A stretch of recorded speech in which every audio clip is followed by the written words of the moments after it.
அனைவருக்கும் வணக்கம். என் பேர் டாக்டர் முகமது வேஸ். நான் வந்து ஒரு புற்றுநோய் அறுவை சிகிச்சை நிபுணர். இன்றைக்கி உங்ககிட்ட எல்லாருக்கும் என்ன பேசலாம் அப்படின்னு சொல்லி வந்திருக்கேன்னா, புற்றுநோய் எல்லாருக்கும் தெரியும், ஒரு அபாயமான ஒரு டயக்னோசிஸ், ஒரு அபாயமான ஒரு வியாதி. பட்டு எல்லாரும் அதை ஒரு தப்பான ஒரு பார்வையால் பார்த்துட்ருக்காங்க. புற்றுநோய் என்கிறது வந்து ஒரு அவ்வளோ பயங்கரமான, அவ்வளோ அபாயமான ஒரு டயக்னோசிஸ் கிடையாது. நிறைய ஸ்டேஜஸ் இருக்குது புற்றுநோய். எல்லாரும் என்ன நினைக்கிறாங்கன்னா, புற்றுநோய் வந்தாலே வந்து நம்மளோட வாழ்நாள் குறைஞ்சிரும், நம்மளோட வாழ்நாள் நரகமாயிடும். இந்த மாதிரி எதுவுமே கிடையாது. புற்றுநோய் ஒரு சாதாரண இப்போது இந்தியாவிலேயே நீங்கள் எடுத்துட்டிங்கன்னா, புற்றுநோய் ரொம்ப ரேப்பிடாக டெவலப் ஆகிட்டுருக்கு. புற்றுநோய் நிறைய பேருக்கு கண்டுபிடிச்சிட்டு இருக்காங்க. நிறைய பேருக்கு வந்து ரொம்ப காமனாக இருக்குது. நீங்கள் பார்த்துருப்பீங்க உங்கள் ஃபேமிலி மெம்பர்ஸில், உங்கள் ஃபேமிலிலேயே வந்து யாருக்காவது எஃபெக்ட் ஆகிருக்கலாம். பட் ஆனால் ஏர்லி ஸ்டேஜஸ், நிறைய ஏர்லி ஸ்டேஜஸ் நான் சொல்கிறது எந்த ஸ்டேஜஸ்னால் 4 ஸ்டேஜ் இருக்குது புற்றுநோயில். ஸ்டேஜ் 1, 2, 3, 4. அதில் வந்து ஸ்டேஜ் 1 and 2 ரொம்ப ஈஸியான ஒரு மேனேஜ்மெண்ட்டு, ஈஸியான ஒரு ட்ரீட்மெண்ட், ஈஸியான ஒரு சுலபமான ஒரு ட்ரீட்மெண்ட்டில் வந்து நம்ம நிறைய பேஷண்ட்ஸ்க்கு க்யூர் பண்ணிகிட்ருக்கோம். மெயின்லி கேன்சர், புற்றுநோய் நம்ம யோசித்தோன்னா மெயின்லி ஃபஸ்ட்டு நம்ம தாட் வர்றது வந்து மருந்து போடுறது, கீமோதெரப்பி போடுவாங்க, முடி கொட்டிடும், சாப்பிட முடியாது அப்படின்னு சொல்லி நினைக்கிறாங்க. பட் அந்த மாதிரி கிடையாது. நிறைய ட்ரீட்மெண்ட்ஸ் இப்போது நிறைய அட்வான்ஸ்மெண்ட்ஸ் நிறைய வந்துருச்சு. கேன்சருக்கான மெயின் ட்ரீட்மெண்ட் எது நம்ம சொல்லுவோமா, ஆஸ் அ புற்றுநோய் அறுவை சிகிச்சை நிபுணராக நான் என்ன சொல்லுவேன்னா, ஒரு கேன்சர் சர்ஜரி தான் ஃபஸ்ட்டு ட்ரீட்மெண்ட். எப்பவுமே ஒரு best short at curative option அப்படின்னு சொல்லலாம். இப்போ என்ன சார் பண்ணலாம்? எனக்கு வந்து என்னோட ப்ரைமரி டாக்டர், நான் டெய்லி பார்க்குற ரெகுலர் டாக்டர் வந்து எனக்கு கேன்சர் இருக்கலாம் அப்படின்னு சொல்லி ஒரு டவுட்டில் சொல்லியிருக்காரு. என்ன சார் பண்ணலான்னா, நீங்கள் ஃபஸ்ட்டு வந்துட்டு உங்களோட ஆன்காலஜிஸ்ட், ஐதர் சர்ஜிக்கல் ஆன்காலஜிஸ்ட், புற்றுநோய் அறுவை சிகிச்சை டாக்டர் பார்க்கலாம், இல்லை மருந்து மெடிக்கல் ஆன்காலஜிஸ்ட் பார்க்கலாம், இல்லை ரேடியேஷன் ஆன்காலஜிஸ்ட் பார்க்கலாம். இவங்க 3 பேர் மட்டும் ஏன் சார் நான் பார்க்கணும் அப்படின்னு சொல்லி கேட்டிங்கன்னா, பட் ஃபஸ்ட்டு நீங்கள் ஒரு ஆன்காலஜிஸ்ட் என்பவர் யார் அப்படின்னு சொல்லி புரிஞ்சுக்கிட்டிங்கன்னா, ஒரு ஆன்காலஜிஸ்ட் என்பவர் வந்து ஒரு ஸ்பெஷலைஸ்டு ட்ரைனிங், அவரோட ப்ரைமரி டிகிரி எம்பிபிஎஸ்க்கு அப்புறம், எம்டிக்கு அப்புறம் ஒரு டிஎம் இல்லைனா எம்சிஹெச் அப்படின்னு சொல்லக்கூடிய ஒரு டிகிரி. ரொம்ப கஷ்டப்பட்டு, ஏன்னா நம்ம இந்தியாவிலே வந்து ரொம்ப கம்மி சீட்ஸ் தான் இருக்குது. ஆன்காலஜி இப்போ தான் டெவலப் ஆகிட்டுருக்கு. ஸோ அதனால் இந்த கம்மியான ஆன்காலஜிஸ்ட் தான் நம்ம இதில் இருக்காங்க. அதுலேயும் தாண்டி ஸ்பெஷலைஸ்டு ட்ரைனிங் எடுத்த, ஸ்பெஷலைஸ்டு கேன்சர் சென்டர்ஸில் ட்ரைனிங் எடுத்த டாக்டர்ஸ் தான் வந்து ஆன்காலஜிஸ்ட் அப்படின்னு சொல்லுவோம். அவங்கக்கிட்ட ஃபஸ்ட்டு நீங்கள் ஒரு கன்சல்டேஷன் நீங்கள் கண்டிப்பாக பார்க்க வேண்டியது இருக்கும். அந்த கன்சல்டேஷனுக்கு அப்புறம் நீங்களே ஒரு பிளான், ஒரு ஐடியா வந்துடுவீங்க. ஏன்னா ஒவ்வொரு ஆன்காலஜிஸ்ட்டும் ஒரு கம்ப்ளீட் ட்ரீட்மெண்ட் உங்களுக்கு வந்து ஒரு பிளான் மாதிரி, ஒரு ஸ்டேஜஸ் ஆஃப் ட்ரீட்மெண்ட், உங்களோட பிளான், உங்களோட ஒரு சார்ட், உங்களோட எப்படி நீங்கள் இந்த வியாதியை வந்து எதிர்க்கலாம், எப்படி நீங்கள் உங்களோட நெக்ஸ்ட்டு இது ஃபர்தர் ப்ராக்ரஸ் ஆகாமல் தடுக்கிறது, பெஸ்ட்டு உங்களுக்கு என்ன ட்ரீட்மெண்ட், இங்கே ட்ரீட்மெண்ட்க்கு அவுட்கம்ஸ் என்ன இருக்கும், எல்லாமே ஒரு ஆன்காலஜிஸ்ட் மட்டும்தான் உங்களுக்கு சரியான ஒரு தகவல் கொடுத்து, உங்களுக்கு சரியான ஒரு ஐடியா கொடுத்து, சரியான ஒரு ட்ரீட்மெண்ட் பிளான் உங்களுக்கு கொடுக்க முடியும். சர்ஜிக்கல் ஆன்காலஜிஸ்ட் இதில் என்ன சார் ரோல் ப்ளே பண்ணுறாங்க அப்படின்னு சொல்லி நீங்கள் கேட்டிங்கன்னா, சர்ஜிக்கல் ஆன்காலஜிஸ்ட் என்பவர் வந்து ஃபஸ்ட்டு அறுவை சிகிச்சை, தட் இஸ் கேன்சர் சர்ஜரி பண்ணுற doctor, who is specialised in treating patients with cancer. வெறும் நீங்கள் வந்தீங்களா, வெறும் ஸ்கேன் ஏதாவது எடுத்து அப்படியே டைரெக்டாக ட்ரீட்மெண்ட்டுக்கு போயிடுவாங்களா, அப்படிலாம் கிடையாது. ஃபஸ்ட்டு வந்துட்டு உங்களோட ஹோல் பாடி செக்கப் நடக்கும்.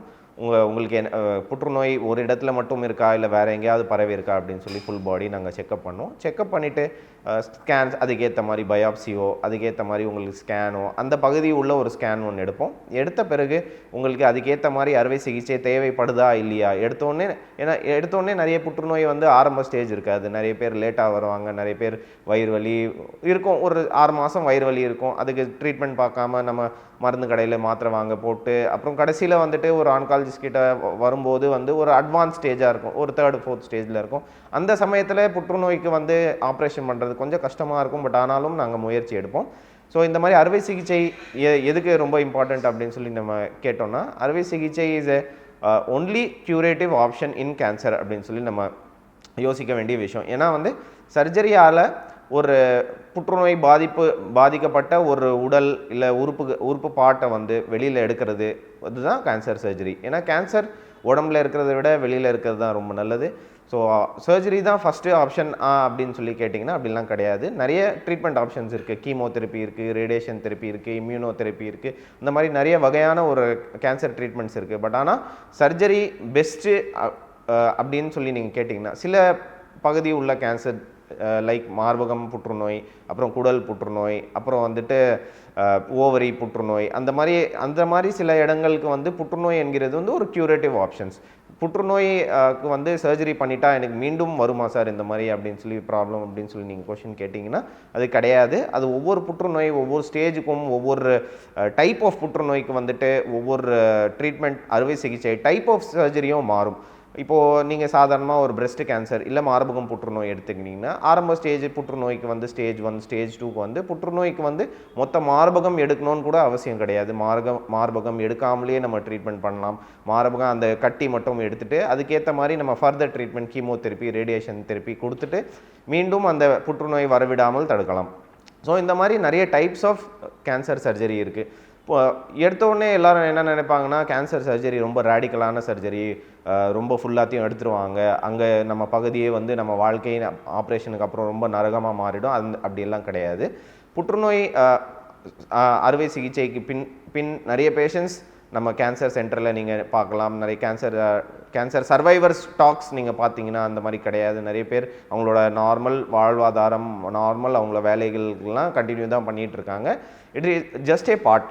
கொஞ்ச நாள் கஷ்டங்கள் இருக்கும். கொஞ்ச நாள் அந்த வலி, அந்த தையல் பிரிக்கிறது, சூச்சர் ரிமூவல் வரைக்கும் கொஞ்சம் கஷ்டமாக இருக்கும். பட் ஆனால் அதுக்கப்புறம் அதோட நீங்கள் கஷ்டங்கள் மட்டும் பார்த்தா அந்த பலன்கள் கிடைக்கிறது வந்து நம்மளுக்கு மிஸ் ஆகி போயிடும். ஸோ கேன்சர் சர்ஜரி ரொம்ப ரேடிக்கலான சர்ஜரி அப்படின்னு சொல்லி ரொம்ப அக்ரெசிவான சர்ஜரி கிடையாது. இப்போ வந்துட்டு லேட்டஸ்ட் அட்வான்ஸ்மெண்ட்னால நம்ம வந்து அந்த கேன்சர் சர்ஜரி வந்து புற்றுநோயை மட்டும் எடுக்கிறது சர்ஜரிஸ் நிறைய வந்துருச்சு. புற்றுநோய் பாதிப்பு உள்ள பகுதிகள் மட்டும் எடுத்துகிட்டு அதை ரீகன்ஸ்ட்ரக்ட், தட் இஸ் ரீகன்ஸ்ட்ரக்ஷன் பண்ணிவிட்டு அதுக்கு ரீஹாபிலிட்டேஷன் பண்ணிவிட்டு நிறைய பேஷண்ட்ஸ்க்கு வந்துட்டு நல்ல வாழ்க்கை நம்ம நிறைய பேருக்கு கொடுத்துட்ருக்கோம். அதுதான் ஒரு role of surgical oncologist. Surgical oncologist வெறும் சர்ஜரி பண்ணிவிட்டு அடுத்த டாக்டர்கிட்ட அனுப்புறது அப்படி கிடையாது. ஒரு ஆன்காலஜிஸ்ட் என்பவர் யாருன்னா உங்களோட லைஃப் பிளான், உங்களோட நெக்ஸ்ட் ட்ரீட்மெண்ட் பிளான், உங்களோட சர்ஜரிக்கு அப்புறம் என்னென்ன ட்ரீட்மெண்ட் பிளான் தேவைப்படாதோ அது எல்லாமே உங்களுக்கு ஒரு சார்ட் மாதிரி போட்டு கொடுத்துருவாங்க. நெக்ஸ்ட்டு நீங்கள் வந்து ஃபாலோ பண்ண வேண்டியது இருக்கும். ஆன்காலஜிஸ்ட் கிட்ட ஃபாலோ பண்ண வேண்டியது இருக்கும். ஆப்ரேஷனுக்கு அப்புறம் சர்ஜிக்கல் ஆன்காலஜிஸ்ட் உங்களோட ஃபுல் ட்ரீட்மெண்ட் பிளான் வந்துட்டு எக்ஸ்பிளைன் பண்ணுவார். உங்கள் ஃபேமிலி மெம்பர்ஸ்க்கு எக்ஸ்பிளைன் பண்ணுவார். எப்படி நீங்கள் இந்த மாதிரி அவங்கள எப்படி அந்த கேன்சர் பேஷண்ட்டை பார்த்துக்கிறது, அவங்களோட நியூட்ரிஷன் என்ன, அவங்களோட டயட் என்ன, எப்படி அவங்கள மறுபடியும் ரீஹாபிலிட்டேஷன் பண்ணுறது, அவங்களுக்கு ஃபிசியோதெரப்பி பண்ணுறது, அவங்களுக்கு என்னென்ன எக்ஸசைஸ் பண்ணலாம், மீண்டும் இந்த புற்றுநோய்க்கு வர சான்சஸுக்கு ஏதாவது இருக்கா, புற்றுநோய்க்கு வேறு ஏதாவது ட்ரீட்மெண்ட் கீமோதெரப்பி ரேடியேஷன் தெரப்பி எல்லாம் தேவைப்படுதா இல்லையா அப்படின்னு சொல்லி உங்களோட ஆன்காலஜிஸ்ட் தான் ஃபஸ்ட்டு லைன் ஆஃப் டிஃபென்ஸ் மாதிரி உங்களுக்கு. ஸோ ஆப்ரேஷனுக்கு அப்புறம் நீங்கள் வந்து சர்ஜிக்கல் ஆன்காலஜிஸ்ட்டில் டிஸ்சார்ஜ் ஆகிட்டு ஹாஸ்பிட்டல்லேருந்து டிஸ்சார்ஜ் ஆகிட்டு மீண்டும் வந்து ஃபாலோஅப் வரும்போது சூச்சரி தையல் பிரிக்கும்போது வந்து எல்லாமே டீட்டெயில்டாக எக்ஸ்பிளைன் பண்ணுவாங்க. நெக்ஸ்ட் உங்களுக்கு என்ன பேஸ்டு வந்து பெத்தாலஜி ரிப்போர்ட் அந்த கட்டி வெளியில் எடுத்து டெஸ்ட்டுக்கு நாங்கள் அனுப்புவோம். டெஸ்ட்டுக்கு அனுப்பும்போது என்ன ஆகும்னா அந்த பரிசோதனை பண்ணுவாங்க. மைக்ரோஸ்கோப்பில் வந்து பரிசோதனை பண்ணிவிட்டு அதுக்கப்புறம் அதோட ரிப்போர்ட்டை எங்களுக்கு வந்து அமெரிக்கன் அசோசியேஷன் ஆஃப் பெத்தாலஜி அப்படின்னு சொல்லி ஒரு இது இருக்குது, ஒரு சொசைட்டி இருக்குது. அவங்க தான் கைட்லைன்ஸ் இந்த மாதிரி ரிலீஸ் பண்ணுவாங்க. எப்படி ஒரு கேன்சரோட வெளியில் எடுத்த கேன்சரை வந்து எப்படி என்னென்ன நம்மளுக்கு தேவை, என்னென்ன அந்த புற்றுநோய் ரிப்போர்ட்டில் நம்ம பார்க்க வேண்டியது இருக்கும் எல்லாமே அவங்க எக்ஸ்பிளைன் பண்ணிவிட்டு நம்மக்கிட்ட சொல்லுவாங்க. அந்த பெத்தாலஜி ரிப்போர்ட்டுக்கு ஏற்ற மாதிரி நாங்கள் வந்து உங்களோட ட்ரீட்மெண்ட் பிளான் நெக்ஸ்ட்டு உங்ககிட்ட சொல்லுவோம். உங்கள் ஃபேமிலி மெம்பர்ஸ்க்கு எல்லாமே எக்ஸ்பிளைன் பண்ணுவோம். எப்படி உங்களோட ட்ரீட்மெண்ட் பிளான் எவ்வளோ நாள் இருக்கலாம் அப்படின்னு சொல்லி எல்லாமே எக்ஸ்பிளைன் பண்ணுவோம். So first surgery, cancer surgery, அதுக்கப்புறம் வந்துட்டு கீமோதெரப்பி ரேடியேஷன் தெரப்பி எவ்வளோ நாள் சார் ஆகும் அப்படின்னா மினிமம் ஆஃப் 2 to 3 months அந்த மாதிரி ஆகலாம். சில பேருக்கு வந்துட்டு அதை விட அதிகமாக ஆகலாம். பட் அதிகபட்சம் ஒரு 6 months to 1 yearக்குள்ளே தான் இருக்கும். உங்கள் கம்ப்ளீட் ட்ரீட்மெண்ட் பிளான் எல்லாமே அதுக்குள்ளே தான் இருக்கும். அதுக்குள்ளே முடிஞ்சிருமா சார் அப்படின்னா அவ்வளோதானா சார் எனக்கு ட்ரீட்மெண்ட் அப்படின்னு சொல்லி கேட்டிங்கன்னா கிடையாது. நீங்கள் வாழ்க்கையில் ஒரு வாட்டி உங்களுக்கு கேன்சர் ஏற்பட்டுருச்சுன்னா மீண்டும் எப்போ வேணால் உங்களுக்கு அதே கேன்சர் திருப்பி ஏற்படலாம், இல்லை வேறு வகையான ஒரு கேன்சர் ஏற்படலாம் உங்களுக்கு. ஏன்னா பாடியில் ஒன்ஸ் கேன்சர் அப்படின்னு சொல்லி ஒரு அணுக்கள் ஒரு சேஞ்ச் உங்களில் வந்துருச்சுன்னா நீங்கள் எப்போவுமே ரொம்ப கேர்ஃபுல்லாக இருக்கணும். எப்போவுமே ஒரு செக்கப்புக்கு வரணும். உங்களோட ஆன்காலஜிஸ்ட் உங்களுக்கு ஒரு ட்ரீட்மெண்ட் பிளான், ஒரு ஃபாலோ பிளான், எப்படி நீங்கள் பரிசோதனை பண்ணணும், ஆப்ரேஷனுக்கு அப்புறம் நீங்கள் எவ்வளோ நாள் கழித்து வரணும், எவ்வளோ நாள் கழித்து நீங்கள் வந்து என்னென்ன சாப்பிட்லாம், என்னென்ன வேலைக்கு போகலாம், எல்லாமே உங்களோட ட்ரீட்டிங் ஆன்காலஜிஸ்ட் தான் உங்களுக்கு வந்து ஒரு ஐடியா ஒன்று கொடுப்பாங்க. உங்களோட ஒரு கைட்லைன்ஸ் சார்ட் மாதிரி போட்டு கொடுப்பாங்க. கேன்சர் சர்ஜரிக்கு அப்புறம் இந்த மாதிரி ஃபாலோஅப் பிளான் ஏன் சார் ரொம்ப முக்கியம் அப்படின்னு சொல்லி கேட்டிங்கன்னா நிறைய ரிசர்ச்சு, நிறைய மெட்டா அனாலிசிஸ், நிறைய இது ஃபாரின் கண்ட்ரீஸில் எல்லாமே ரிசர்ச் பண்ணிவிட்டு சொல்லியிருக்காங்க. இந்த மாதிரி நீங்கள் செக்கப்புக்கு ரெகுலராக வரும்போது தான் மீண்டும் அந்த புற்றுநோய் வருதா இல்லையா, அதுக்கு வேறு ஏதாவது ட்ரீட்மெண்ட் பண்ணணுமா, இல்லை கீமோதெரப்பி கொடுக்கலாமா, சர்ஜரி பண்ணலாமா, எல்லாமே அந்த ஆன்காலஜிஸ்ட் தான் உங்களுக்கு டிசைட் பண்ணுவாங்க. நீங்கள் மீண்டும் அந்த ஃபாலோஅப் கரெக்டாக நீங்கள் வரும்போது தான் அது வந்து அதுக்கேற்ற மாதிரி வந்து நாங்கள் ட்ரீட்மெண்ட் ஃபாலோ. மீண்டும் கேன்சர் வந்துருச்சே சார், ஏதாவது நம்மளுக்கு ஏதாவது லைஃப்பில் ஏதாவது ப்ராப்ளம் வருமா? கிடையாது. நிறைய வாட்டி நிறைய பேருக்கு வந்துட்டு நம்மளுக்கு கண்ணுக்கு தெரியாத அணுக்கள் நிறைய ரிமைனிங்காக இருக்கும். ஈவன் ஆஃப்டர் சர்ஜரி, கீமோ, ரேடியேஷனுக்கு அப்புறமும் அந்த கேன்சர் மீண்டும் வளர்கிற வாய்ப்புகள் இருக்கலாம். நிறைய பேருக்கு இருக்காது அப்படின்னு சொல்லி நான் சொல்லலை, நிறைய பேருக்கு இருக்கலாம். அது சான்சஸ் ரொம்ப கம்மி, depending on the stage of the disease. ஒவ்வொரு ஸ்டேஜுக்கும் ஒவ்வொரு chance of recurrence, that is மீண்டும் அந்த கேன்சர் வர வாய்ப்புகள் அந்த பர்சன்டேஜில் நாங்கள் சொல்லுவோம். ஸோ ஸ்டேஜ் 1 ஸ்டேஜ் 2க்கு வந்து எல்லாருக்கும் தெரியும் early ஸ்டேஜ் ரொம்ப கம்மி, less chance of recurrence less than 10%. But as soon as the stage increases to 3 and 4, the chances of recurrence also increases 40%, 50% அப்படின்னு சொல்லி இன்க்ரீஸ் ஆகிட்டே இருக்கும்.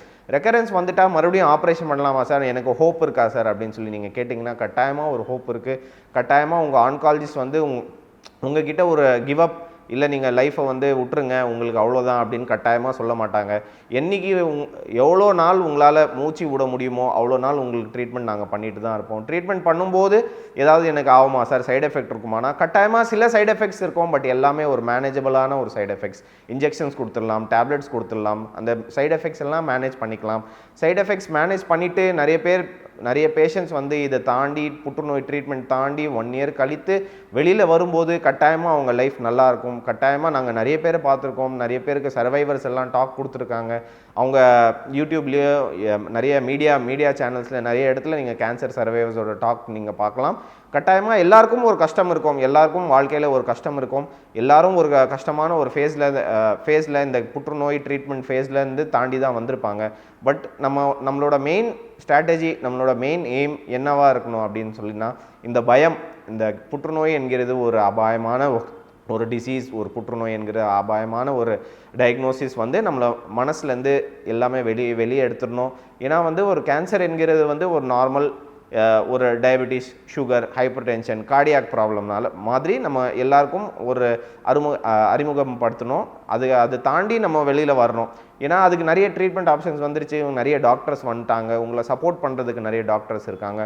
அந்த டாக்டர்ஸ் கிட்ட நீங்கள் நம்புங்க, கூகுளில் பார்க்காதீங்க. கூகுளில் பார்த்தீங்கன்னா உங்களுக்கே ஒரு பயமுறுத்துகிற மாதிரி நிறைய அபாயமான ஒரு பிக்சர்ஸ் போட்டிருப்பாங்க, ஒரு இது போட்டிருப்பாங்க, எக்ஸ்ப்ளனேஷன் கொடுத்துருப்பாங்க. ஸோ கூகுளை நம்புறதை விட உங்களோட ஆன்காலஜிஸ்ட்டை நம்புங்க. உங்கள் ஆன்காலஜிஸ்ட் என்ன சொல்கிறாங்களோ அந்த ட்ரீட்மெண்ட் பிளானை ஃபாலோ பண்ணுங்கள். ட்ரீட்மெண்ட் என்னென்ன சொல்கிறாங்களோ அதை கேளுங்க. அந்த ட்ரீட்மெண்ட் பிளான் நீங்கள் ஃபாலோ பண்ணாலே கட்டாயமாக உங்களோட ப்ரொக்னோசிஸ், தட் இஸ் நீங்கள் உங்களோட வாழ்வாதாரம், உங்களோட வாழ்க்கை கேன்சர் ட்ரீட்மெண்ட்டுக்கு அப்புறம் எவ்வளோ நல்லா இருக்குமோ கட்டாயமாக நல்லாயிருக்கும்.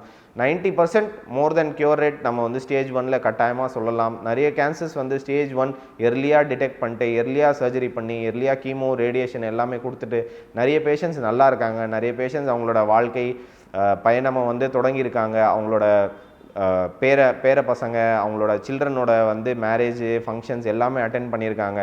என்ன ஒரே ஒரு உங்ககிட்ட ஒரு வேண்டுகோள் இருக்குன்னா, ஏதாவது ஒரு சின்ன கம்ப்ளைண்ட் இருக்கும்போது, வயிற்று வலி இல்லை வாந்தி இல்லை மோஷன் எனக்கு சரியாக வர மாட்டேங்குது, இல்லை ஒரு சின்ன கட்டி இருக்குது கை காலில் மார்பகத்தில் எங்கேயாவது கட்டி இருக்குன்னா சீக்கிரமாக ஒரு டாக்டர், ஆன்காலஜிஸ்ட் இல்லை கேன்சர் டாக்டர் தான் பார்க்கணுன்னு அவசியம் இல்லை. உங்களோட பக்கத்தில் இருக்கிற வீடு பக்கத்தில் இருக்கிற உங்களோட ஃபேமிலி டாக்டரை கன்சல்ட் பண்ணிவிட்டு அவங்க இதை செக் பண்ணிவிட்டு இது புற்றுநோய் டவுட் இருக்கா இல்லையா அப்படின்னு சொல்லி ஆன்காலஜிஸ்ட் கிட்ட ரெஃபர் பண்ணுவாங்க. ஒரு ஆன்காலஜிஸ்ட் வந்து உங்ககிட்ட நீங்கள் வரும்போது உங்களோட மைண்ட் செட்டு, உங்களோட சைக்காலஜி எல்லாமே புரிஞ்சு, உங்களோட ஃபேமிலி சிச்சுவேஷன், எக்கனாமிக் சிச்சுவேஷன் எல்லாமே புரிஞ்சுட்டு தான் உங்களோட ட்ரீட்மெண்ட் பிளான் எல்லாமே சொல்லுவாங்க. வந்தோடனே உங்களுக்கு ஆப்ரேஷன் பண்ணிடுங்க, உங்களுக்கு இது சரியாகாது அப்படின்லாம் எதுவும் பேச மாட்டாங்க. உங்களுக்கு ஆறுதலாக தான் பேசுவாங்க, உங்களை சப்போர்ட் பண்ணுவாங்க, உங்களை ப்ரமோட் பண்ணுவாங்க, உங்களை மோட்டிவேட் பண்ணுவாங்க. ஸோ கட்டாயமாக ஒரு ஆன்காலஜிஸ்ட் கிட்ட வரும்போது நீங்கள் மைண்ட் செட், நீங்கள் பயந்து மைண்ட் செட் வர தேவையில்லை. கேன்சர் ஒரு குணப்படுத்துறமான இப்போ ஒரு வியாதி வந்துருச்சு, இப்போ ஒரு குணப்படுத்தலாம். பட் ஆனால் early ஸ்டேஜ் டிடெக்ட் பண்ணிவிட்டு early ஸ்டேஜ் சின்ன பிரச்சனை, சின்ன ட்ரீட்மெண்ட், சின்ன கட்டி, சின்ன ஆப்ரேஷன், அவ்வளோதான் சார். இதுக்கு வந்து ஒரு தீர்வு இவ்வளோ தான் சார் இருக்கும். நீங்கள் கட்டாயமாக நீங்கள் உங்களோட ஆன்காலஜிஸ்ட் கிட்ட for further details you can discuss with your oncologist and make a wise decision. Stay aware and stay updated. Thank you.